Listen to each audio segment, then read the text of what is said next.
NDA സർക്കാരിൻ്റെ ബജറ്റിന് എല്ലാ കാലത്തും കോൺഗ്രസ് പ്രതിപക്ഷത്തിരുന്ന് വിമർശിച്ചത് അത് കോർപ്പറേറ്റുകൾക്ക് ഇളവ് നൽകുന്ന, അവരുമായി ചങ്ങാത്തത്തിൽ ഏർപ്പെടുന്ന, അവരുടെ താല്പര്യങ്ങൾ സംരക്ഷിക്കപ്പെടുന്ന ബജറ്റ് എന്നായിരുന്നു. ഇപ്പോൾ കഴിഞ്ഞ ലോക്സഭാ തെരഞ്ഞെടുപ്പിന് മുൻപ് അവതരിപ്പിക്കപ്പെട്ട ബജറ്റിൽ പോലും ഒരു സാമാന്യം വരുന്ന സാധാരണക്കാരായ ജനങ്ങളുടെയോ കർഷകരുടെയോ ദരിദ്രരുടെയോ ഒന്നും പ്രശ്നങ്ങളെ അഭിമുഖീകരിക്കുന്ന തരത്തിലുള്ള വലിയ പ്രഖ്യാപനങ്ങളൊന്നും ഉണ്ടായില്ല. അത് BJPയുടെ അമിത ആത്മവിശ്വാസം കൊണ്ടാണെന്ന് അന്ന് തന്നെ വലിയ രാഷ്ട്രീയ വിമർശനം ഉയർന്നതുമാണ്.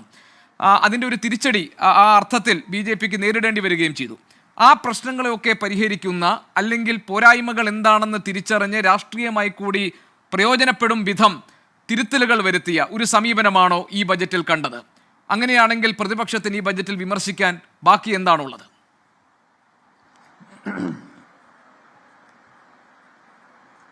ഗോപികൃഷ്ണൻ, ഒരിക്കലുമില്ല. ഈ ഇന്ത്യയുടെ യഥാർത്ഥ സമ്പദ് വ്യവസ്ഥയെക്കുറിച്ച് യാതൊരു ചിന്തയും യാതൊരു ലക്ഷ്യബോധവും യാതൊരു തിരുത്തലുമില്ലാത്ത വെറും ഒരു പൊളിറ്റിക്കൽ ഡോക്യുമെന്റ് ആക്കിയിട്ട് ഇന്നത്തെ ബജറ്റിനെ മാറ്റി എന്നുള്ളതാണ് ഇന്ന് നടന്ന സംഭവം. എന്താ പറയുന്നത്? കാരണം ഇന്നലെ ഇന്ത്യയുടെ പാർലമെന്റിൽ ടേബിൾ ചെയ്ത എക്കണോമിക് സർവേ ഉണ്ട്. ആ എക്കണോമിക് സർവേയിൽ പറയുന്നത് കഴിഞ്ഞ സമീപകാലഘട്ടത്തിൽ രാജ്യത്തിന്റെ സമ്പദ് വ്യവസ്ഥയെക്കുറിച്ച് കുറെ ആത്മാർത്ഥമായിട്ട് പറഞ്ഞൊരു ഡോക്യുമെന്റാണ്. ആ ഡോക്യുമെന്റിൽ എന്താ ഏറ്റവും പ്രധാനമായിട്ട് പറയുന്നത്? ഇവിടെ സാധാരണ മനുഷ്യർക്ക് അവരുടെ വരുമാനത്തിൽ യാതൊരു വർധനവും ഉണ്ടാവുന്നില്ല. വേജസ് കഴിഞ്ഞ 5 വർഷമായിട്ട് സ്റ്റാഗ്നന്റ് ആണ്.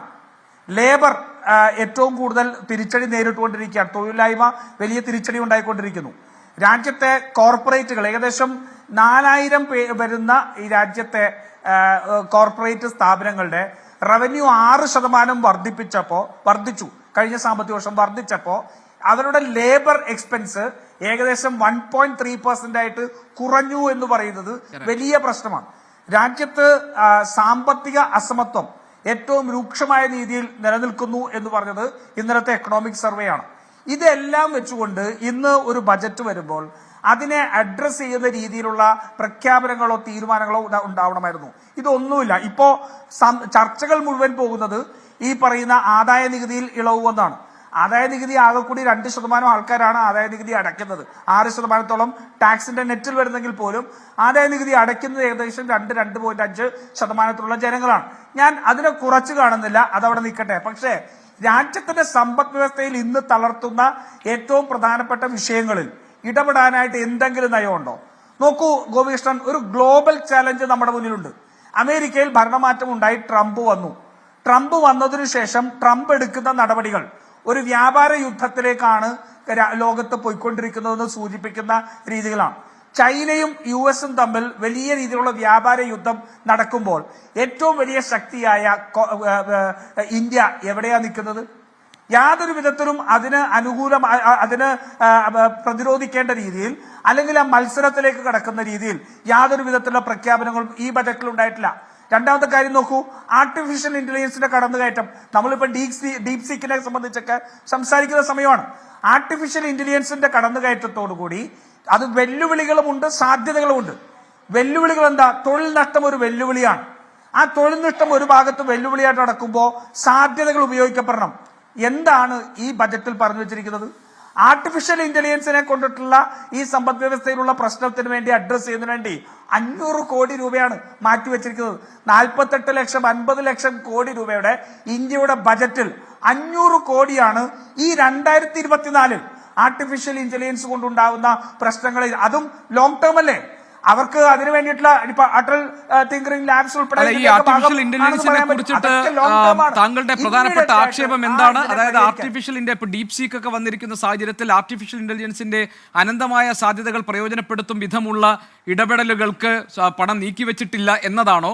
അതല്ല, അത് ഉണ്ടാക്കാൻ സാധ്യതയുണ്ടെന്ന് നമ്മൾ ആശങ്കപ്പെടുന്ന തൊഴിൽ നഷ്ടമടക്കമുള്ള പ്രശ്നങ്ങൾക്ക് പരിഹാരം കണ്ടെത്താനുള്ള ഒരു ബദൽ നിർദ്ദേശങ്ങൾ ഉണ്ടാകുന്നില്ല എന്നതാണോ? എന്താണ് AI കുറിച്ചുള്ള താങ്കളുടെ പ്രധാനപ്പെട്ട വിമർശനം? അതെനിക്ക് മനസ്സിലായില്ല. അതാണല്ലോ നോക്കൂ ആർട്ടിഫിഷ്യൽ ഇന്റലിജൻസ് ഈ രാജ്യത്ത് വലിയ രീതിയിൽ അത് വരുമ്പോഴത്തേക്ക് തൊഴിൽ നഷ്ടം ഉണ്ടാകും എന്നുള്ളത് അതിന്റെ ഒരു വെല്ലുവിളിയാണ്. ആ തൊഴിൽ നഷ്ടം ഉണ്ടാകുമ്പോൾ തൊഴിൽ നഷ്ടം കോമ്പൻസേറ്റ് ചെയ്യുന്ന രീതിയിൽ മറ്റ് നടപടി ഞാൻ ചോദിക്കട്ടെ, നമുക്ക് സ്ട്രെങ്തൻ ചെയ്യേണ്ടത് എന്തിനാ? മാനുഫാക്ചറിംഗ് സെക്ടർ സ്ട്രെങ്തൻ ചെയ്യണം.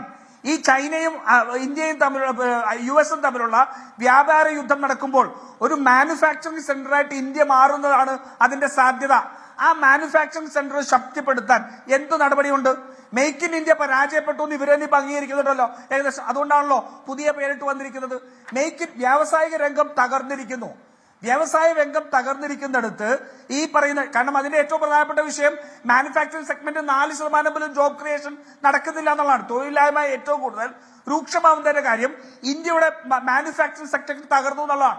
അപ്പൊ തൊഴിലില്ലായ്മ ഉണ്ടാക്കാൻ പോകുന്ന വെല്ലുവിളി നേരിടാൻ വേണ്ടി മാനുഫാക്ചറിംഗ് സെക്ടറിനെ സ്ട്രെങ്തൻ ചെയ്യുന്ന ഒന്നും ഉണ്ടാവുന്നില്ല.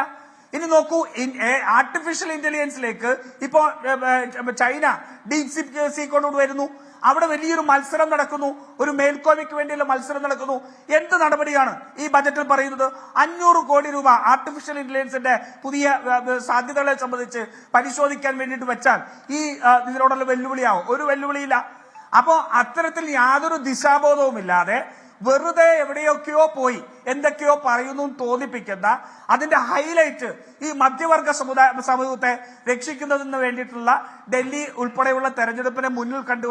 അതിന് തെറ്റൊന്നുമില്ല. ഒരു തെരഞ്ഞെടുപ്പ് രാഷ്ട്രീയ പാർട്ടി സ്വാഭാവികമായിട്ടും ഏറ്റവും പ്രധാനപ്പെട്ട തെരഞ്ഞെടുപ്പ് നടക്കുമ്പോൾ ബജറ്റിലൊക്കെ അല്പം രാഷ്ട്രീയമൊക്കെ വരും. പക്ഷെ അതിനപ്പുറം എന്ത് നടപടി ഉണ്ടായിട്ടുണ്ട്?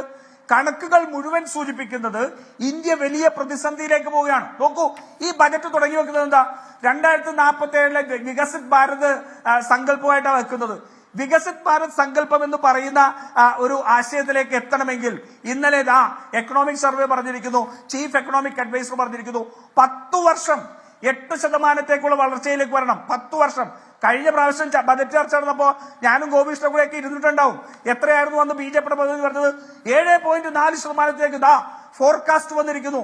നമ്മൾ 7.4% വളരാൻ പോകുന്നു. യഥാർത്ഥത്തിൽ എന്താ സംഭവിച്ചത്? 6.4% നിൽക്കുന്നത്. ഇനി ഈ ഡെവലപ്ഡ് കൺട്രി ആയിട്ട് പോകണമെങ്കിൽ 8% വളരണം. ആ 8%-ലേക്കുള്ള എന്ത് പ്രപ്പോസൽ ഉണ്ട്? ഒരു പ്രപ്പോസലും ഇല്ല. ഇനി നോക്കൂ, ഈ 8%-ന്റെ പ്രശ്നം എന്താ? നരേന്ദ്രമോദി ഗവൺമെന്റ് വന്നതിന് ശേഷം ഈ GDP കാൽക്കുലേറ്റ് ചെയ്യുന്നതിന്റെ അടിസ്ഥാനപരമായ രീതിയിൽ മാറ്റം വരുത്തിയോടെ 1.5% കുറവാണ് യഥാർത്ഥ നമ്പറിൽ നിന്ന് നമ്മൾ പറയുന്ന GDP. കാരണം അതുകൊണ്ടാണ് ഇവർ പറയുന്ന നമ്പറുകൾ ഗ്രൗണ്ടിൽ റിഫ്ലക്ട് ചെയ്യാത്തത്. ഇനി അതിലപ്പുറം ഒരു അടിസ്ഥാന പ്രശ്നമുണ്ട് ഗോപികൃഷ്ണൻ. നമ്മൾ കാൽക്കുലേറ്റ് ചെയ്യുന്ന മുഴുവൻ ഇൻഡൈസസും, GDP ഉൾപ്പെടെയുള്ള മുഴുവൻ ഇൻഡൈസസും നമ്മൾ കാൽക്കുലേറ്റ് ചെയ്തത് 2011 സെൻസസിന്റെ അടിസ്ഥാനത്തിലാണ്. 2014 1.2 ബില്യൺ ആയിരുന്നു ഇന്ത്യയുടെ ജനസംഖ്യയെങ്കിൽ നമ്മൾ ഇന്ന് ചൈനയെ മറികടന്ന് 1.44 ബില്യണിൽ നിൽക്കുകയാണ്. ആ പറഞ്ഞ കാര്യങ്ങൾ ശ്രീ രാജു പി നായർ വളരെ പ്രധാനപ്പെട്ടതാണ്. അതായത് GDP കാൽക്കുലേഷനിൽ വരുത്തിയിട്ടുള്ള മാനദണ്ഡങ്ങളിലെ മാറ്റങ്ങൾ, 2011 സെൻസസ് അനുസരിച്ചിട്ട് നടത്തുന്ന ഇൻഡിസസ്, ഇതെല്ലാം തന്നെ these are key points to be discussed. അതിനകത്തൊരു സംശയവുമില്ല.